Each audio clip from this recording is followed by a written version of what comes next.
ఇప్పుడు మా కెమెరామెన్ సాయన్ ఉన్నాడు కదా, ఈయన జ్వరం వచ్చింది కొంచెం అన్నాను కానీ తీసుకో యాంటీబయాటిక్ వేసుకో వేసుకో వేసుకో అంటాడు. ఓకే, దీన్ని రిపేర్ చేయొచ్చా అండి? చాలా మంచి క్వశ్చన్ అడిగారండి. యాక్చువల్గా మేడం నేను కూడా చాలా అబ్జర్వ్ చేశానండి. ఎలా అంటే లాస్ట్ టైం డాక్టర్ జ్వరం వస్తే ఎమాక్సిలిన్ రాశారు, మళ్ళీ వేసేసుకుందాం, లేకపోతే ఆ రోజు 3 రోజులు వేసుకున్నాను, ఇంకా 2 రోజులు ఉండి రోజు వేసేసుకుందాం, ఇలా చాలా మంది చేస్తారండి. అండ్ ఏ ఇన్ఫెక్షనో తెలియదు, వైరల్ బ్యాక్టీరియా ఏమీ తెలియకుండా సెల్ఫ్ ప్రిస్క్రైబ్ కూడా చేసుకుంటున్నారు. సో ఒకటి యాంటీబయోటిక్ యూసేజ్ అన్నది ఏదో గోళీలాగా మల్టీవిటమిన్ కూడా అలా వేసుకోకూడదు చెప్పాలంటే. సో అలాంటిది ఏదో సప్లిమెంట్స్ లాగా మింగేస్తున్నారు. అంటే వీళ్ళు సెల్ఫ్ డాక్టర్స్ అయిపోయి లాస్ట్ టైం అది ఇచ్చారు, ఇప్పుడు కూడా అదే. మీకు ఎలా తెలుసు? మీ డాక్టర్ దగ్గరికి వెళ్తే whatever symptoms you say is the sign to them. వాళ్ళు టెస్ట్ చేయిస్తారు అవసరం అయితే, లేకపోతే వాళ్ళ దీన్ని బట్టి, వాళ్ళ మెడికల్ నాలెడ్జ్ బట్టి వాళ్ళ ఓకే దీనికి ఇది కరెక్ట్ అని సజెస్ట్ చేస్తారు. లాస్ట్ టైం అదే వచ్చింది, ఈసారి అదే వచ్చిందని ఏం గ్యారంటీ? వీళ్ళు పక్కనే ఉన్న మందు షాప్కి వెళ్ళి కొనుక్కొని ఎంతైనా తాగుతారు కానీ డాక్టర్కి ఒక 500 ఫీజు ఇవ్వడానికి ఇబ్బంది పడతారు.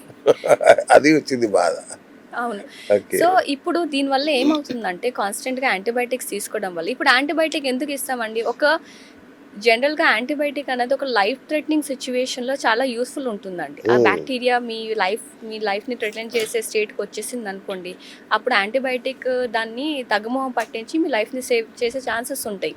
ఇలా విచ్చలవిడిగా ఊరికే వైరల్ బ్యాక్టీరియా తెలియకుండా మీకు మీరు తీసుకోవడం వల్ల ఏమవుతుందంటే కమ్యూనిటీ బేసిస్లో కానీ ఇన్ జనరల్గా గ్లోబల్గా ఏమవుతుందంటే యాంటీబయాటిక్ రెసిస్టెన్స్ అన్నది బిల్డప్ అయిపోతుంది. అంతే కదండి. సరిగ్గా పనిచేయాల్సిన టైంలో యాంటీబయాటిక్ పనిచేయదు. ఇంకోటి, ఇప్పుడు ఆ బ్యాక్టీరియా ఏమవుతుందంటే, మీరు ఎగ్జామ్ పేపర్లో ఏం క్వశ్చన్స్ వస్తాయో మీకు తెలుసు, ప్రతిసారి మాస్టర్ అదే క్వశ్చన్స్ ఇస్తున్నారు, మీకు తెలిసిపోద్ది కదా, మీరు ఎలా డీల్ చేయాలో కూడా తెలుసా. ప్రతిసారి ఈ క్వశ్చన్స్ అడుగుతారు, నేను ఇదే ప్రిపేర్ అయిపోయి వెళ్తాను. అలా బ్యాక్టీరియా కూడా ప్రతిసారి మీరు అదే యాంటీబయాటిక్ ఇవ్వడం వల్ల కానీ, తరచూ యాంటీబయాటిక్ యూసేజ్ చేయడం వల్ల ఏమవుతుందంటే they get use to it, ఇంకా బలప్రేతం అయిపోతాయి.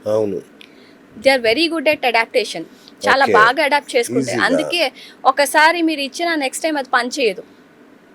So your body is very intelligent అండి. Allow it, let the doctor take the call. మీకు మీరుగా సెల్ఫ్ ప్రిస్క్రైబ్ చేసుకోకండి, సెల్ఫ్ మెడికేట్ చేసుకోకండి. ఇంకోసారి చెప్పక ఎవరికి. సో ఇలా సెల్ఫ్గా తీసుకోకూడదండి. అండ్ ఇంకోటి, మీకు ఎంత డోసెస్ ఇచ్చారో అంత యూస్ చేయండి ఫస్ట్. అంటే 5 రోజులు ఇచ్చారు కదా, నాకు 3 రోజులే తగ్గిపోయింది అనేసి 3 రోజులకి మానేసి ఆ 2 రోజులు వదిలేసి ఇలాంటి పనులు చేయకండి. తింటే పూర్తిగా తినండి, లేకపోతే వదిలేయండి. అంతేగాని that's your call, but don't do it half. అంటే సగం చేసి ఇలా చేయకండి. ఇది ఇట్ విల్ జస్ట్ ఇంకా ఆ బ్యాక్టీరియాని బలప్రేతం చేస్తుంది అది. సో నెక్స్ట్ టైం మీరు ఇచ్చిన అది పని చేయదు. ఇలా అవడం సో ఇప్పుడు యాంటీబయాటిక్ ఎందుకు ఇస్తామండి? ఆ బ్యాక్టీరియాని చంపడానికి. ఓకే, యాంటీబయాటిక్ తెలియదు మంచి బ్యాక్టీరియా ఏంటి, చెడ్డ బ్యాక్టీరియా ఏంటి అన్నది. సో అందరినీ కలిపి కొట్టేస్తుంది. సో ఎవ్రీథింగ్ అండర్ దాన్ని ట్రిగర్ లోకి అందరూ ఉన్న మంచి బ్యాక్టీరియా కూడా అయిపోతుంది. సో ఇప్పుడు ఏమవుతుంది, ఒక డిస్బయోసిస్ లాంటిదే అయిపోతుంది. అంటే మంచి bacteria, good bacteria, bad bacteria వాటిలో ఒక డిస్బయోసిస్ లాంటిది. అంటే ఆ పాపులేషన్ లో మీకు తేడా అయితే కనిపిస్తుంది. ఇప్పుడు గనక మీరు ఇది రికవరీ స్టేట్ లో ఉన్నట్లు మీరు దీంట్లో మీరు ప్రోబయోటిక్స్ కానీ మంచిగా మంచిగా ప్రోబయోటిక్స్ తీసుకోవాలి. అండ్ ఫర్మెంటెడ్ ఫుడ్స్ లాంటివి రికవరీ తరఫు మీరు ఇచ్చేయాలి. మీ గట్టికి కావాల్సిన డైవర్సిటీని మీరు ప్రొవైడ్ చేయాలి. అంటే ఆ బ్యాక్టీరియా ఏదైతే లూజ్ అయిపోయిందో దాన్ని మీరు రిప్లెనిష్ చేయాలన్నమాట. అది చేయకుండా ఉంటే then you are ready for another infection. అంటే ఎగ్జాంపుల్ చెప్పాలంటే ఒక ప్లే అయిపోయింది, ఒక ఇన్నింగ్ అయిపోయింది, and the pitch is ready for the next one. అంటే ఆల్రెడీ ఒక ఇన్ఫెక్షన్ నుంచి బయటపడ్డారు, మీరు రికవర్ చేసుకోలేదు. మీ బ్యాక్టీరియా ఏదైతే పోయిందో దాన్ని రిప్లెనిష్ రికవర్ చేసుకోలేదు, మీ పద్ధతులు అలాగే ఉన్నాయి. నెక్స్ట్ ఈ తగ్గుముఖం పట్టిన బ్యాక్టీరియా వల్ల మీకు ఇంకో ఇన్ఫెక్షన్స్కి యూఆర్ వెరీ ససెప్టబుల్ అన్నమాట. అందుకే జనరల్గా యాంటీబయాటిక్ యూస్ తర్వాత డైజెస్టివ్ ఇష్యూస్ అన్నది చాలా మందికి బ్లోటింగ్ లాంటిది, తర్వాత హెల్త్ Right. బాగోకపోవడం, అవును. బ్యాక్టీరియా అయితే ఇన్ఫెక్షన్ అయితే తగ్గిపోతుంది కానీ దానివల్ల రెపర్కషన్స్ తర్వాత కనిపిస్తాయి తర్వాత మీకు వేరే ఉంటాయి. యూసేజ్ వల్ల. అండ్ మీరు యాంటీబయాటిక్స్ తీసుకున్నప్పుడు కూడా మీరు చాలా ఖచ్చితంగా ప్రోబయోటిక్స్ మీద కాన్సన్ట్రేషన్ అయితే ఖచ్చితంగా పెట్టాలి. చేయాలి. ఓకే. ఇంకొకటి చాలా ఇంపార్టెంట్ క్వశ్చన్ మేడం ఇది. అంటే జనం ఓట్స్ పొద్దున వెయిట్ లాస్ అవ్వాలని చెప్పి కిలోలు బస్తాలు తినేస్తున్నారు ఓట్స్. నేను ఒకటి విన్నా, దీనివల్ల గ్లూకోజ్ స్పైక్ అయ్యి డయాబెటీస్ వస్తుందని విన్నా. నిజమా మేడం? ఓట్సే కాదండి, ఓట్స్ ఎలా తింటున్నారు, దేంతో తింటున్నారు అది ఇంపార్టెంట్. ఓకే. ఓట్స్ మంచిదే.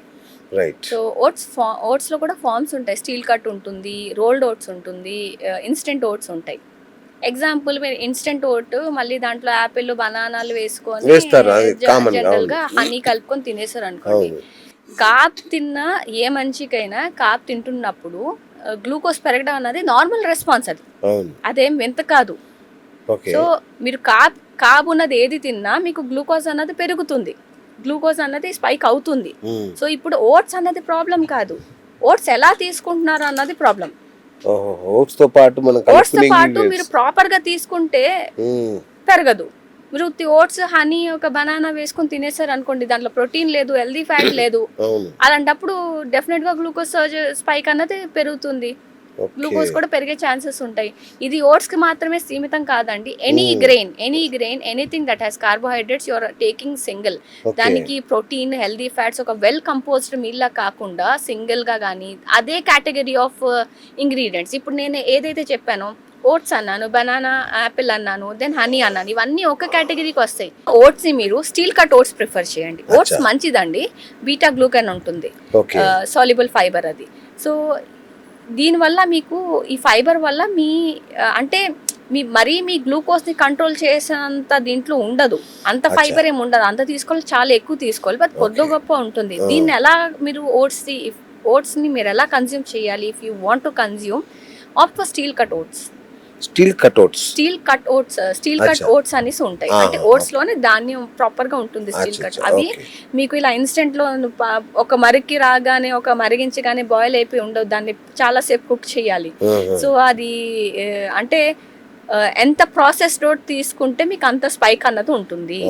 అండ్ దాంతో పాటు ఓట్స్ తో పాటు ఏం తీసుకుంటున్నారు అన్నది ఇంపార్టెంట్. ఓట్స్ తో పాటు యూ కెన్ యాడ్ ఒక ఏమంటారు ఎగ్ వైట్ యాడ్ చేసుకోండి.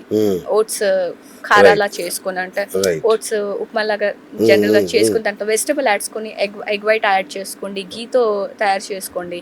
Or else if you want it as a cereal breakfast లా తీసుకుంటే ఓట్స్ అన్నది, ఓట్స్ తో పాటు మీరు protein, some kind of protein source, curd కానీ, లేకపోతే హెల్దీ ఫ్యాట్స్, చియా సీడ్స్ కానీ, వాల్నట్స్ కానీ, ఇలా పుష్కలంగా ఒక 30-40 grams ఆఫ్ నట్స్, దాంతోపాటు ఒక మంచి ప్రోటీన్ సోర్స్ కనుక మీరు యాడ్ చేసుకుంటే మార్నింగ్ మీ బ్రేక్ఫాస్ట్లో, that will be a good option.